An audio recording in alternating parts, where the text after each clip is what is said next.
Mr. Ashok Tyagi, the Group CFO at DLF. Morning, Mr. Tyagi. Thank you very much for joining us. Well, first up, if you can update us on your various deleveraging moves. Among the biggest was, of course, the stake sale to GIC. But we also heard that you will be selling some of the promoter's stake in CyberCity. Is there anything that you can update us on having found a buyer? Okay. So, Lata, you are right that we have, as we reported to the exchanges last week, we have concluded the GIC stake sale into SPVs, which will develop and build out two projects in Central Delhi, residential projects.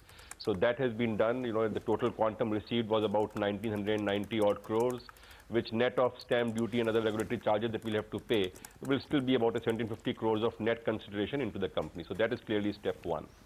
As you know that we had signed the DT Cinemas deal a few months back, yes, which is still pending for closure by and approval by the CCI. So, you know, we are waiting for that process to consummate. That should again be a, 500 odd crores transaction. So, in the beginning of the year, we had said that we should be able to do, these strategic deleveraging transactions of about 2,500 crores. I think give or take 100, we should broadly be there by the end of the year. But that would still be about 20,000 crore? Yeah, sorry, but that would still be about 20,000 crore of debt?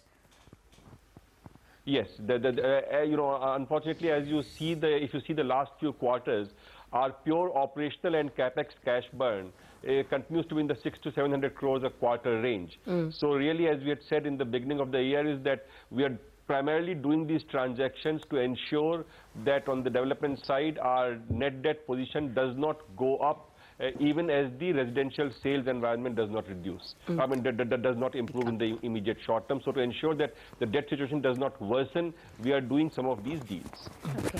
On the second point that you mentioned about the CyberCity, in fact, in October, we had made a detailed, release to the exchanges as well. So clearly, the strategy for that, Lata, is very clear that the promoters will sell their 40% stake in CyberCity to private unlisted investors, and then the substantial portion of that proceeds will then come back into DLF in some form of equity. And then obviously, if that means that the promoter's stake in 75% could tend to get breached, there will be an alternate capital instrument issuance to institutional investors or public to ensure that that stays at 75%. So we believe that obviously will be a pretty big transaction. I don't want to obviously hazard a number right now, but it will be a big transaction.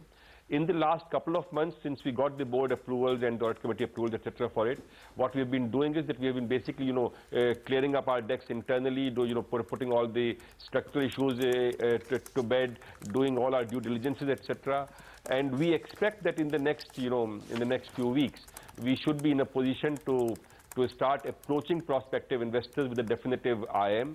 And from then on, let's see how it goes. I mean, as we had said earlier also, we expect that the transaction to consummate and fund would be in next fiscal, clearly not in this fiscal. Okay. But how far in next fiscal is something that I think we'll still need about a month to 6 weeks to fully get our hands on. Okay. Mr. Tyagi, good morning. So those are the two areas where you've been reducing debt. One is the GIC deal and the other one is the prospective CyberCity deal. In the year FY17 and fiscal FY17, what is your targeted debt by the end of the year? And are there any other avenues through which you plan to reduce debt? Okay.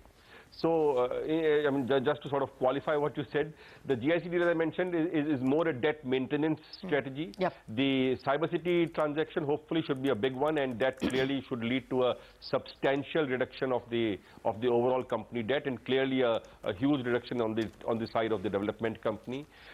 In all fairness, because we haven't put something out to the exchanges or the street, I'll be hesitant to put a number on the FY17 debt. But clearly, subsequent to consummation of the entire CyberCity transaction, we do believe that it will lead to a very substantial reduction in the total debt portfolio. Okay. Well, we were given numbers like 12 to 14,000 crores. Is that a fair figure? Lata, you'll get me into trouble with SEBI and the exchanges if you push me further on this. But clearly, you know, in all fairness, I myself been seeing the same analyst reports that you and your teams have been seeing, and the numbers, you know, do keep on varying, you know, up to the ranges that you mentioned. Some numbers, to be fair, are lower than those also. So let's see how the entire bank, you know, we have appointed bankers, JP Morgan and Morgan Stanley, to be the bankers for the transaction. ENY is the overall transaction advisor. You know, so clearly everybody is working to get. But finally, because this is an outright sale to a third-party investor, you know, the valuation will eventually be what the two parties sit, you know, aamne samne, as we say in Hindi, and negotiate, you know, frankly. Okay. Mr. Tyagi, tell us a little bit about the NCR market itself. You know, we understand from our channel checks that new launches have dipped almost 30 to 35% in the last 6 months. There's high amount of inventory that's still unsold. Has the situation gotten worse? Okay, I don't know whether it's gotten worse or not, Sonia, but clearly it hasn't gotten better for sure. You know, again, the new launches is one metric that we use, but the fact is that a lot of projects, including in all fairness, some of ours, which have been launched in the last couple of years, still have substantial unsold stocks out there, you know. So as an example, we have taken a call that till we have, you know, a substantial quantum of unsold inventory in projects that were launched in the last 2 to 3 years, there's no point in just sort of you know, notching one more launch and, you know, till such time, because if the market is dry, the market's dry for existing projects and for new launches. So clearly, I think we have I mean, the NCR market specifically has a challenge of residential sales still not coming back. I mean, we are hoping that the things have plateaued down. So, you know, things should begin improving. Now, whether they begin improving 2 quarters hence, 4 quarters hence is something, honestly, it's difficult for me to hazard. In fact, that's the reason why in the last 6 months and in the coming 6 months, our focus was first to close these GIC and DT deals and then to close on this big Cyber City deal, so that while we wait for the market to pick up, you know, we have sort of, you know, fixed our balance sheet once and for all. Okay, fair point, Mr. Tyagi. Just 2 very quick last questions from me. Would you say that the darkest hour is behind us in terms of, you know, real estate prices and sales dips? And secondly, if we have to clutch at straws, which are the areas, the geographies in which you're seeing some kind of demand sunrise? Okay, so I mean, I think the darkest hour to your piece, Lata, is, I think it's a fair comment. The only thing is, I'm not sure how long this darkest hour is going to continue. Whether the ray of light is. So I think intensity of darkness, I think, is where it can dip to. But you know, whether it's going to be 6 months more or 4 months more or 8 months more is still something that, because 6 months back I had said the same thing on your show, that the darkest hour is behind us.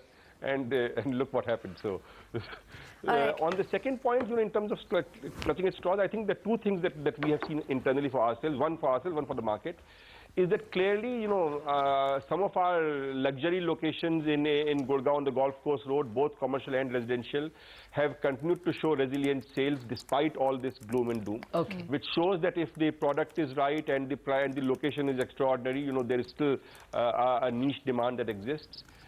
Be whatever one reads from the papers and the analyst reports, etc., I think clearly there continues to be some companies, specifically in Bangalore, which continue reporting healthy sales numbers. You know, that's about the only 2 pieces that I see in some sense of positivity on the residential side. On the commercial leasing side, things are not bad. Actually, things are improving. Our Noida Mall, which should get operational in the next few weeks, you know, is almost completely leased out. Office leasing is also. What's the rental from the Noida Mall that you're expecting next year? You know, we expect, give or take, a couple of 100 crores per year. All right, Mr. Tyagi, it was a pleasure speaking with you. That was the most candid conversation. And we do hope the dark hour lessens and 2016 brings some rays of sunshine. Thank you very much indeed for joining us. Thank you, ma'am, and a very happy New Year to both of you. Thank you. Well, let's immediately go to our technical expert as well. Rajat, thank you for being back with us and for your patience. Well, first up, any of the real estate stocks, DLF in particular, but any real estate stock where there is a trading strategy, positional strategy,